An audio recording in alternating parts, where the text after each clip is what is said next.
एक समय की बात है। नगर में रहने वाला कबीर नाम का एक लड़का अपनी जिंदगी से बहुत निराश था। उसकी निराशा का कारण यह था कि वह अब तक कुछ भी नहीं कर रहा था। उसके माँ बाप उसे ताने मारते कि तेरे सारे मित्र कुछ ना कुछ कर रहे हैं, लेकिन तू अभी भी घर में ही बैठा हुआ है। मित्रों के बीच भी अक्सर उसका मजाक ही बनता। वह कहीं जाता तो लोग उससे पूछते कि क्या कर रहे हो। उसे यह बताने में बड़ी शर्म आती कि अभी वह कुछ भी नहीं कर रहा। धीरे धीरे उसने रिश्तेदारों के यहां जाना और लोगों से मिलना जुलना कम कर दिया। वह ज्यादातर समय अपने घर में ही बैठा रहता।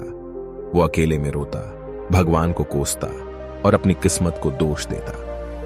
अब उसे अपनी जिंदगी बोझ लगने लगी थी। कभी कभी वह सोचता कि जब वे कुछ करने के लायक ही नहीं है तो फिर उसके जिंदा रहने का भी क्या फायदा, उसे तो मर जाना चाहिए। एक दिन वे अपने नगर की एक सड़क से गुजर रहा था। तभी उसने देखा कि एक गुरु दुख के ऊपर प्रवचन दे रहे हैं। वह भी वहीं भीड़ में पीछे बैठ गया और गुरु के प्रवचन सुनने लगा। गुरु बोल रहे थे कि दुख एक गुरु की भांति होता है जो हमें जीवन की सच्चाई दिखाता है और हमें सही से जीवन जीने का तरीका सिखाता है। आप चाहें तो अपने दुख रूपी गुरु से जीवन जीना भी सीख सकते हैं और चाहे तो उस दुख में डूबकर बैठकर रो भी सकते हैं। कबीर भी गुरु की ये सारी बातें ध्यान से सुन रहा था, लेकिन उसे गुरु की ये बातें सही नहीं लगी। उसने खड़े होकर कहा, दुख कुछ भी सिखाकर नहीं जाता, सिर्फ पीड़ा देकर जाता है। दुख की पीड़ा अनंत होती है। ऐसा लगता है इसके बाद कुछ भी नहीं होने वाला, कुछ भी नहीं मिलने वाला। मृत्यु भी उसके सामने छोटी लगने लगती है। गुरु ने कहा, आखिर क्या दुख है तुम्हें? कबीर ने अपना सारा दुख गुरु के समक्ष कह सुनाया और पूछा, क्या आपके पास मेरे इस दुख का कोई समाधान है? यह सुन गुरु मुस्कुराए और बोले, जिस दिन तुम्हारे जीवन में सच्चा दुख आए उस दिन मेरे पास आना, मैं तुम्हारे दुख का समाधान अवश्य करूंगा। इतना कहकर गुरु वहां से चले गए। कबीर ने सोचा, क्या मेरा दुख सच्चा नहीं है? क्या जिसने से गुजर रहा हूं वो छोटा है? कोई भी मेरे दुख को नहीं समझ सकता। जब मां बाप नहीं समझ पाए तो गुरु के समझेंगे। अपने दुखों से परेशान होकर कबीर ने एक निर्णय लिया कि अब वह कुछ करके दिखाएगा। उसने एक छोटा सा व्यापार शुरू किया, लेकिन उसमें उसे सफलता नहीं मिल रही थी। पर उसके घर वाले खुश थे कि वह कुछ तो प्रयास कर रहा है। वह अपने व्यापार में जुटा रहा और उसे धीरे धीरे सफलता भी मिलने लगी। फिर उसने रफ्तार पकड़ ली और सिर्फ 3 साल के अंदर ही वह एक बड़ा व्यापारी बन गया। अब कबीर के चारों तरफ ऐसे बहुत से लोग थे जो उसकी चिंता करते थे, उसे पसंद करते थे, उसके काम की प्रशंसा करते थे। अब उसके घर वाले भी उसकी प्रशंसा करते नहीं थकते थे। दिन प्रतिदिन उसके मित्रों की संख्या बढ़ती जा रही थी। अब वो अपनी जिंदगी से बहुत ही खुश था। उसके कुछ मित्रों ने उसे सलाह दी कि जब तुम बड़े व्यापारी बनकर इतने खुश हो तो सोचो कि अगर तुम इस नगर के, इस राज्य के सबसे बड़े व्यापारी बन जाओ तो तुम्हारे पास कितना सुख होगा, कितने लोग तुमसे जुड़ना चाहेंगे, तुम्हारा कितना यश फैलेगा। स्वयं राजा भी तुमसे मित्रता करना चाहेंगे और जरूरत पड़ने पर तुमसे ही धन उधार लेंगे। मित्रों की यह बात कबीर के मन में घर कर गई। अब उसने और भी धन कमाने का प्रयास शुरू कर दिया, लेकिन उसे यह सब कुछ बहुत ही जल्दी चाहिए था। वह सब कुछ प्राप्त करने में अपना ज्यादा समय बर्बाद नहीं करना चाहता था। इसीलिए उसने ऐसे भी कार्य करने शुरू कर दिए जो उचित नहीं थे। उसने बड़ी मात्रा में अपने मित्रों से धन उधार लेना शुरू कर दिया। ज्यादा मुनाफा कमाने के लालच में अपने सामान में मिलावट करने लगा। उसने दूसरे व्यापारियों के खिलाफ षड्यंत्र भी रचे, उन्हें डराया धमकाया। जैसा जैसा उसके मित्र उससे कहते गए वही करता गया। वह इन तरीकों से ज्यादा धन तो कमा रहा था, लेकिन अब उसके जीवन में सुकून नहीं रह गया था। उसके मन की शांति गायब हो गई थी। उसे रातों में नींद नहीं आती थी। सुख साधन की सारी वस्तुएं होने के बाद भी उसे किसी में सुख नहीं मिल रहा था। एक दिन कबीर अपनी बग्गी में सवार होकर कहीं जा रहा था। तभी रास्ते में उसे गुरु का आश्रम दिखा। वह रुक गया।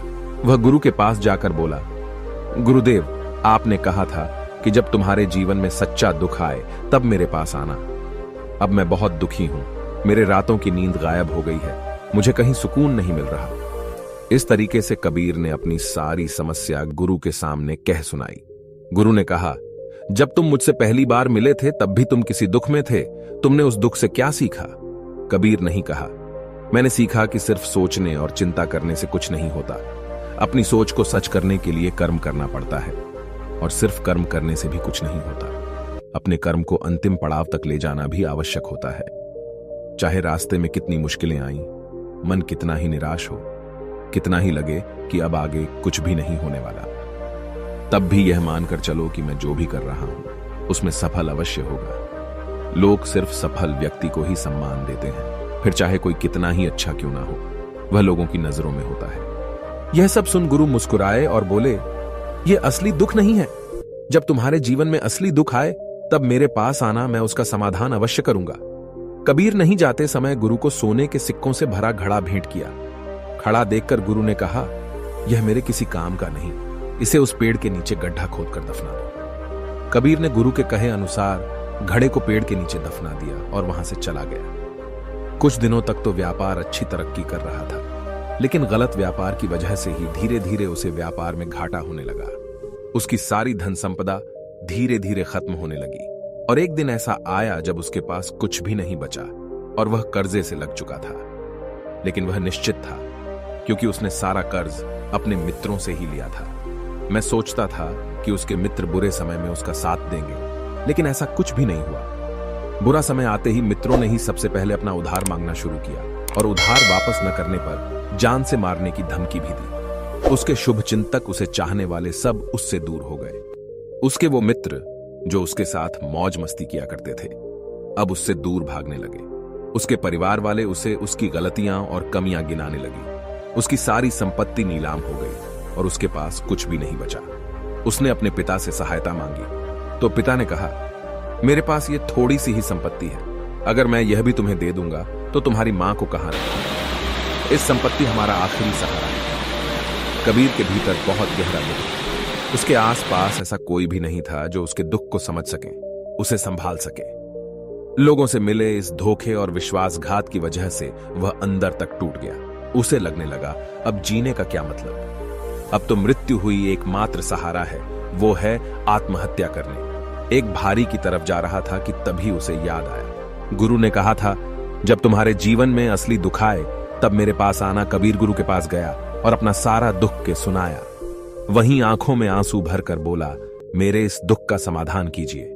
गुरुदेव गुरु ने कहा, जब तुम्हारे जीवन में असली दुख आए तब मेरे पास आना, मैं उसका समाधान अवश्य करूंगा। कबीर ने कहा, क्या अभी जो मेरे जीवन में घट रहा है वो दुख नहीं है?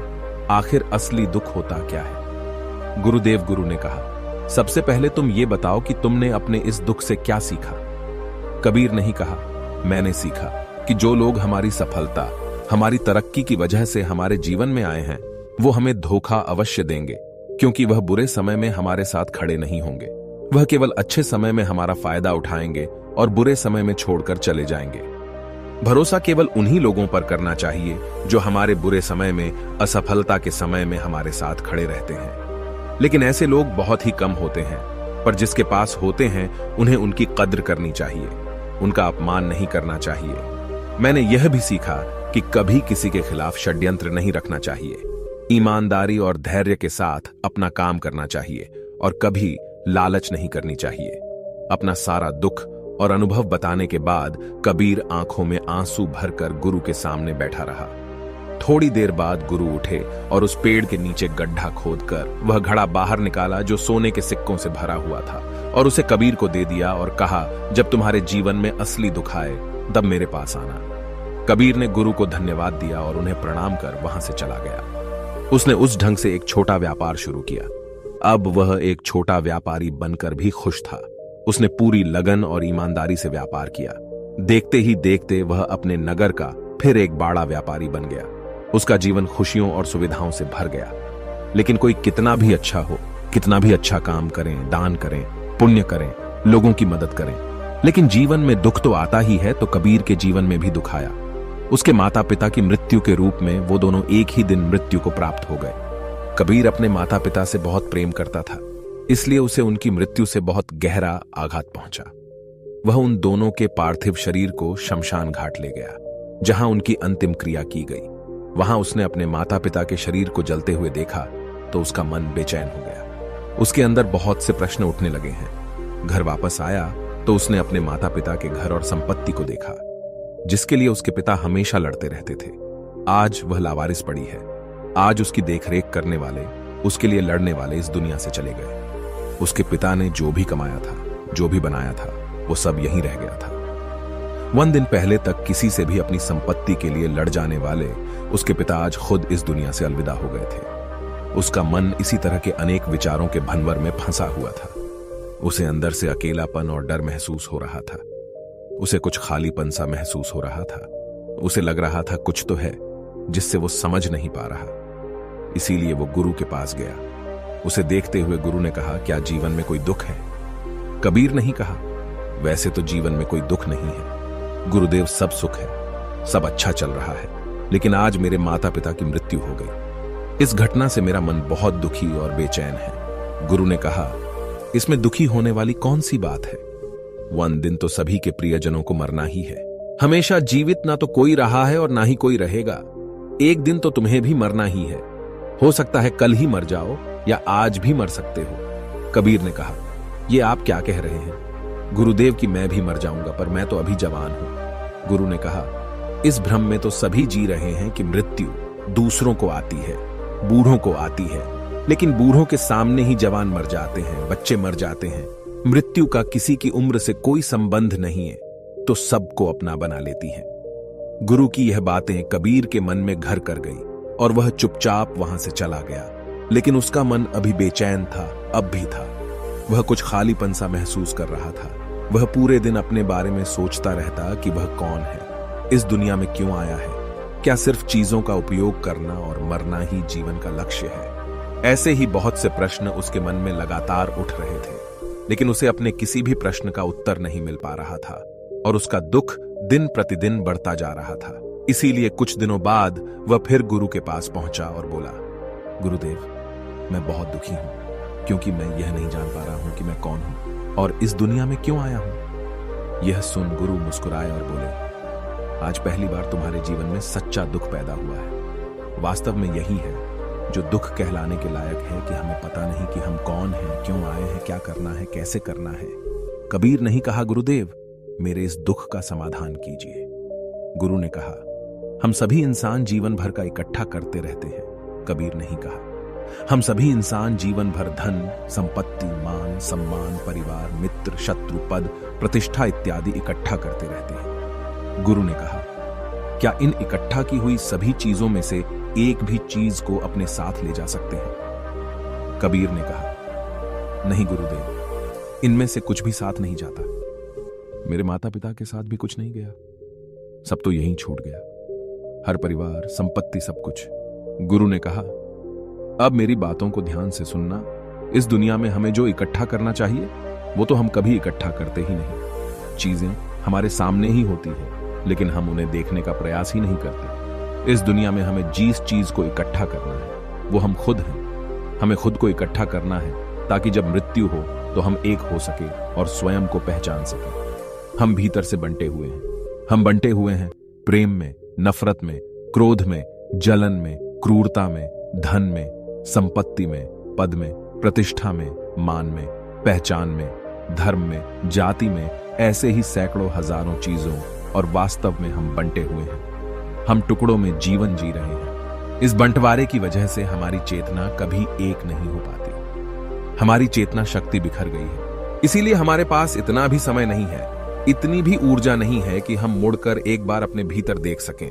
वास्तव में जिस धन की कमी, सुविधाओं की कमी, मान सम्मान की कमी को लोग दुख समझते हैं और जीवन भर उसे दुख बोलकर रोते रहते हैं और उनका समाधान खोजने का प्रयास करते रहते हैं, उन्हें उसका समाधान कभी मिलेगा ही नहीं, क्योंकि जिन्हें लोग दुख कहते हैं वो असली दुख है ही नहीं। वो तो सिर्फ इंसान की चाहत है, उसकी इच्छा है जिसकी पूर्ति कभी नहीं की जा सकती।